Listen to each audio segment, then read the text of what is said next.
Week 10 of the fantasy football season, and here's a few defense DST units. I would start this week. The first one, the Dallas Cowboys. So the Cowboys, we know they've been one of the top units in all fantasy football this season here. Coming off a tough game, though, obviously, versus one of the best teams, if not the best team in the league, in the Philadelphia Eagles. 28 points allowed, 3 sacks in that one in Week 9. But right here, Week 10, what a matchup it is versus the New York Giants that give up the most fantasy points to defenses on the season. And we saw Week 1, this Cowboy team going to MetLife Stadium, and what a ball game they put on versus Giant offense. 7 sacks, 2 interceptions, a fumble recovery, 2 touchdowns in that one, and a block kick, and a shutout as well. So right now, we know the Giants are out. Daniel Jones torn that ACL up where he's not going to be playing. It's going to be Tommy DeVito starting quarterback in this game, and Darren Waller as well. He's out multiple weeks with the hamstring injury. So right now, this Giant team, they're pretty much left down to nothing. One of the worst offensive lines in the league here. And this Cowboy team, after coming off a tough loss where they could have won that game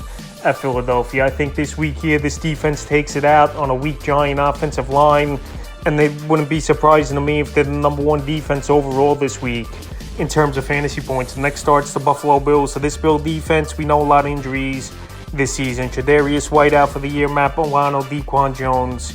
And now they got a good matchup, though, coming up versus the Denver Broncos coming to town on Monday Night Football. That gives up the 7th most fantasy points to DSTs on the season. So I know the last few weeks we really haven't seen much out of this Buffalo Bill defense. And we know they're banged up as well. So Week 7 in New England, 29 points allowed, a sack, a fumble recovery. Week 8 versus Tampa, 18 points allowed, 3 sacks, a block kick. And then Week 9 at Cincinnati, nothing going, 24 points allowed and a sack. So like I said, they were one of the top teams drafted in fantasy leagues coming into the year. But with all these injuries and backups not really performing, they're a tough team to put in your lineup week in and week out, is this Bill DST. But right now, what a good matchup versus the Broncos with Russell Wilson in quarterback, who's been a hit-or-miss type of QB all season. I think this Bill team could go out there, put up points. And this team, they're not doing great this season. They need a win in a worse way. So I think it could start with the defense and then get this offense going early into ball games. So right now, I got Buffalo as a start this week. The next start's the Indianapolis Colts. So the Colts as a streaming option last week, and now this week another decent streaming option at the Patriots in Germany that give up the 4th most fantasy points to DSTs on the season. So we saw the Colts last week in Week 9. What a game it was for them. 13 points allowed, 4 sacks, 3 INTs, and 2 pick sixes off the rookie Bryce Young. And this week here, Mac Jones, we know, doesn't have a lot of weapons with Kendrick Bourne out for the season. Got the Mario Douglas, Juju Smith-Schuster, and Hunter Henry operating as his top guys, and Ramondre Stevenson out of the backfield. But this Patriot team, like I said, offensive line isn't all that great. Mac Jones, he's made some turnovers in crucial situations.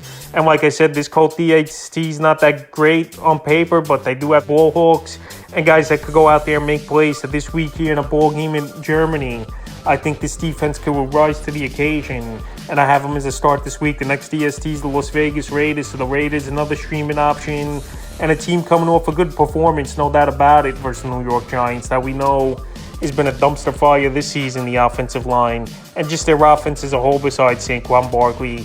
So Week 9, what a game it was for the Raiders. 6 points allowed, 8 sacks, 2 interceptions in that one. And even going back to Week 8, at a good Detroit offense, 26 points allowed, a sack, a pick 6 by Marcus Peters, 2 fumble recoveries in that one. So right now, great matchup versus the New York Jets. I know the Jets have good individual weapons in Breece Hall and Garrett Wilson, but Zach Wilson, one of the worst starting quarterbacks in the league. He's not really a quarterback that's finding the end zone a lot this year. And this Raider team, it looks like they got new life now with new head coach Antonio Pierce as their coach right now. So right here, this Raider team, we know they can make some plays. You know, they got some players on defense. And this week here with the Jets coming to town, the cross-country trip, that defense always has that advantage with jet lag or just the time difference. So right now, once again, I like the Raiders as a DST to start in the 5th and final defense DST unit. I look to start this week here as the Seattle Seahawks. So the Seahawks, they've been a middle of the pack type of defense. I know last week they got the doors blown off in Baltimore, and who doesn't versus the Baltimore Ravens in Baltimore so far this season. So right now, 37 points allowed in that one, a sack and 2 fumble recoveries. So this week, a better matchup versus the Commanders coming to town with the 12th man here. Commanders give up the 4th most fantasy points to DSTs on the season. And we know Seattle, they could get to the quarterback, especially you got Leonard Williams you traded for a couple weeks ago at the deadline here. And you also got some ball hawks in the secondary. So after coming off a bad ball game where just you throw out the tape and move on to the next week and hopefully improve. I think the Seattle defense can do that versus Sam Howell, even though Sam Howell's been pretty impressive, in my opinion. The run game over there really hasn't been much for this Commander team, and even their offensive line hasn't been all that great. But anyway, I think this defense have a good game this week versus the Commanders, and I would start, so that's a few defense DST units I look to start for Week 10 of the fantasy football season.